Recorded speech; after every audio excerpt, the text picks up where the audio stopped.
We're bringing you the latest in the fourth industrial news from around the world, starting off with customer experience, into new product innovation, digital culture, product lifecycle, and of course, manufacturing operations. We're going to kick the week off, starting off with the customer experience at a retail level, the highlights of the McKinsey DX reports, and jumping into new product innovation with some of the latest in rapidly changing CAD development. and the whole bunch of stuff surrounding the digital twin. Along with PLM retail announcements. Some rapid fire smart manufacturing Let's updates. get it underway. So let's get started where it all gets going on the fourth industrial revolution, which is with us, the consumers, and all what we want: smarter, better, faster, more personalized products. In fact, there was a Salesforce report done very recently that said 80% of consumers matter equally about the experience they're getting along with the products and services of equal stature, in fact. Yeah, and in fact, Lucy was telling me the other day, just on that subject, she went to a 4-star restaurant. Okay. She ordered some drinks, which took 20 minutes to get to her after multiple reorders of them. Okay. So she went on her own. No, she went with friends. I mean, She's got friends. astoundingly, like crazy stuff. Yeah. It's good to hear. And then on top of that, they actually ordered some food. One of her friends was allergic to some pickles.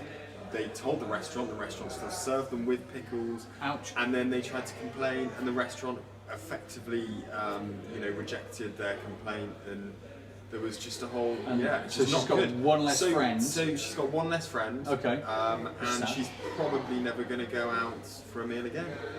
Because their friends won't talk to them. No, because of the customer service. And, partly. Yep, it sucks. It Crazy. sucks. I mean, Exactly. Complications. Customer experience, what is going on? It is 80% as important according to Salesforce. So on that basis, gathering data is a start, but it is not the be all and end all. It is not enough. In fact, companies have to use data to deliver an experience that makes consumers feel good and engaged and human once again. The key to embrace the human connection with the help of technology. Here is how. What they're telling is that segmentation by behavior, not just by demographics. There is nothing more annoying than being bombarded with ads just because you're in a demographic rather than behaviorally. So it's actually trying to gauge you. So if I'm a buyer who goes online, I might want to see a different ad compared to a buyer who goes into a store in a bricks and mortar kind of environment. So whether you are a low price shopper or a brand label buyer, a cord cutter or a reluctant digitist, wellness connoisseurs or self-sufficient financial services consumers, it's now more about buyer behaviors. In fact, Danone, P&G have identified there are 16 different types of buyer behaviors, and they're starting to target things on those areas as well. Really cool. Anyway, that's what it's all about. Yeah. What have you been finding about the customer A experience? lot of really good stuff. One of the CX evangelists, Blake Morgan. Blake. Yeah, you know. Yep. Yeah? No. Okay, no, okay. Anyway, some interesting points that she's raised. 2018, 51% of e-commerce brands offered same-day delivery. Okay. That's up from 16% in 2017. So, Half of e-commerce are same day now. That's really impressive. yeah, very. And wait till the drones and everything get in, it'll be... Have you seen within- that stuff? Yeah. Like the air balloon and Yeah, the drones yeah. come down like aliens? Crazy. I want to see that happening. Yeah. 87% of consumers began or begin their shopping journey on the digital screen. Okay. That's a jump from 71%, so not quite as big, but still a fairly large increase. Majority of consumers are 80% are more likely to purchase from a company that offers personalised experiences. So all again back to the customer experience. Yep. A really interesting one now, a third of smartphones, or a third of US retail sales was done by smartphones. Oh, wow. So that's a huge one. I think a total of $1 trillion was made On sales from smartphone. smartphone purchases, or Incredible. purchases through a smartphone. Nice. So yeah, I think That's it. that's pretty. That's consumer experience update that we found in the last week. See you in the digital culture. We're going to slide into the digital culture side, the people side on Industry 4 now. In fact, there was the McKinsey report just out this week that said around 80% of companies are going digital transformation, but only 14% of them have actually had a successful experience.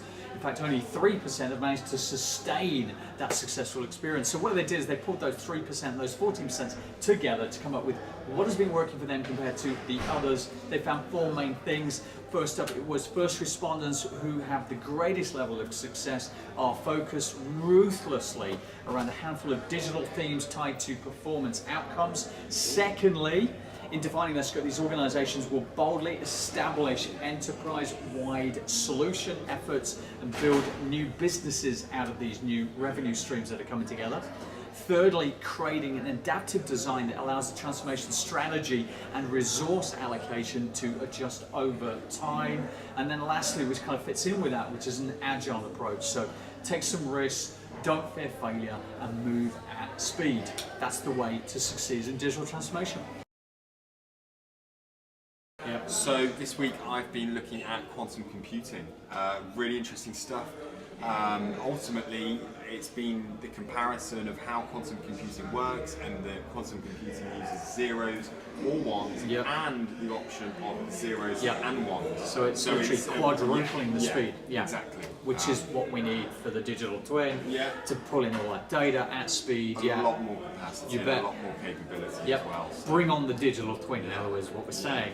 Let's jump quickly into retail. Guess what? It's them again, centric with new projects underway.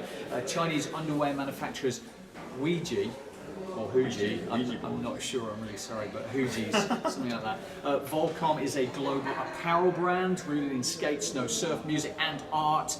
They design, produce and distribute top quality apparel. They've also gone centric, so 2 more big projects for those guys. Good for them. I think that is it on NPI and PLM. Good stuff. Let's roll into smart manufacturing.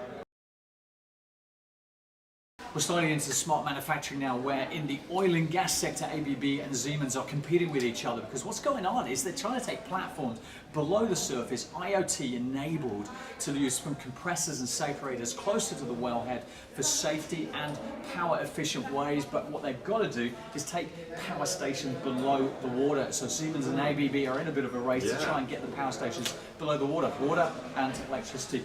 Going to be interesting. So Made Smarter UK supports 9 SMEs. The businesses are part of a £20 million Made Smarter pilot programme, which will help them grow by adopting new digital technologies. Great, and then lastly for this week, Schneider Electric has launched a series of optional models for the Masterpack MTZ circuit breakers, boosting its protection, measurement and maintenance capabilities. That is it. End of 4IR News this week. Hope you enjoyed it. Slightly different format. Let's see how we go.